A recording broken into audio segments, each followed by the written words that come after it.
Uwiteka dusengeye igihugu cyacu cy'u Rwanda, turakwinginga ngo igihugu cyacu ugihe umugisha. Dusabiye abanyarwanda, aho umunyarwanda wese ari umuha umugisha. Uyu uzabona umwaka wo gutabarwa, uyu uzabona umwaka wo kunga ubumwe, kandi azabona umwaka wo kwihana ku nkozi z'ibibi ku batubaha Imana. Uzaba umwaka w'amasezerano, uzaba umwaka w'imigisha ku bana b'Imana, kandi uzaba umwaka wo gutabarwa ku banyarwanda bose mu izina rya Yesu. Ab'imitima ishenjaguwe uba umwaka wo kubunga, ab'imitima ishavuye uba umwaka wo guhumurizwa mu izina rya Yesu. Umwaka w'iterambere ku banyarwanda bose, umwaka w'ubukungu busagutse, igihugu cyacu kizagwiza ubukungu kandi gisagurire n'amahanga mu izina rya Yesu.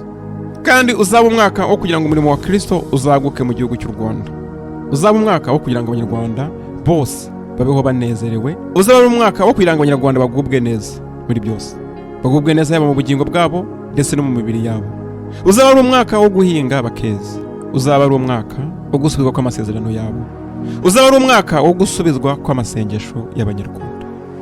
Uwiteka ijambo ryawe rirambwira muri Yesaya 14:24 ngo ni ukuri uko nabitekereje niko bizasohora, kandi uko nagambiriye niko bizaba.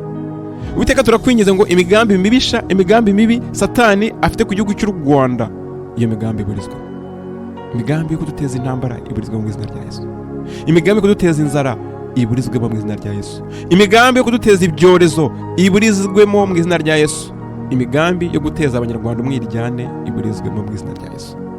Ibicaniro byose by'umwijima byahagurukije kurwanya abanyarwanda birimbuke mu izina rya Yesu.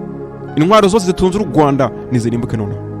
Intwaro z'umwijima zose zitunze abanyarwanda ngo zibarimbure nizirimbuke mu izina rya Yesu.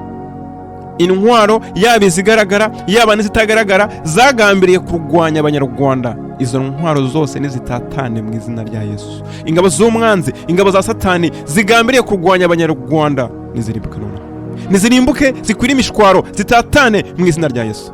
Abadutera banyuze mu nzira imwe batatanire mu nzira zirindwi, abagambirira kuturwanya bose batatane mu izina rya Yesu. Ijambo rya rirambwira ngo iyo bateranye batugambanira ntago ari wowe ubateranya, kandi bazarimbuka ari twe bazize.